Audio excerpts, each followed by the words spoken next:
for me, the breakouts are obviously very important, along with the face-offs to start, because if you're not getting in the zone, it doesn't matter what kind of structure you have, you're just not going to get any power play time. So with that being said, what we do, again, you'll see that we have the two ahead, the two behind, and we'll give examples of all this, the one ahead, one behind. And then we also have like sometimes other breakouts, the hinge and the 5-man back, just to throw off the other teams a little bit. So we're always not so predictable.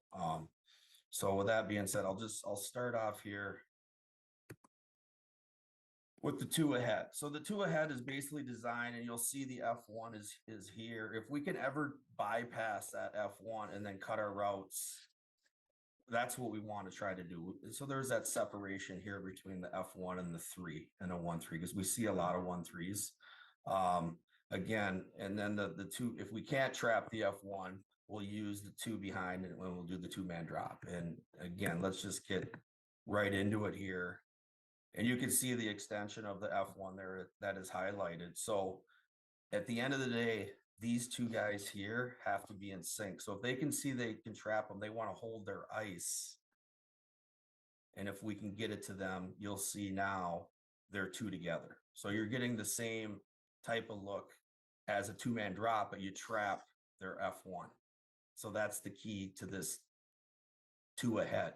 And at the end of the day, that's your look on most. You got your 4 across, you're attacking middle ice, where now you can read the gap of the defenseman to where you finish your routes, or if you can curl up like we do here and use the outside, and then we can get set up in the zone. So that is the two ahead look to trap the F1. Again, and I can't emphasize as much as how important the breakouts are. And here's the other example of, okay, we can't trap F1.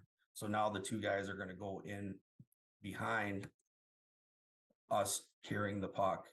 And again, you'll see it's important to have your two posted players starting at the higher the red line, so they got a little speed, so they're skating with the breakout. And again, there's your 4 look again. All right, you want to have the 4 chambers, so we move it out quick. And we always give the guy here that kicks it out the ability, if he can't skate by, he's got to finish his route. We also would finish our route here, but if we're in a scoring position to skate by this, we always would send him backside, because we find a lot of the forechecks will be standing still if we can bypass it and try to be dangerous and score off the rush. So that's the two behind look. And then the other version of that is the crisscross. So you got your two behind, because at the end of the day, you have to make sure you're keeping these 4 off balance and moving one side to another. So again, there it is. There's the two passes movement here. And again, there's your 4 across. So there's your look that you want to consistently have entering the zone. And then you got to read, again, since we have some speed, we can skate by them and then try to attack off the rush. And I always would give our players the ability, if they feel they can score off the rush, make that play. If not, let's just curl up and let's get set up into our ozone structure. Okay. So that's part one of it. And then the other part here is, you'll see, is the one ahead, one behind. And that is kind of the same theory is that we just talked about with the F1, where their F1 is and where their F1, if we can trap them or not. And you'll see here with the examples of that.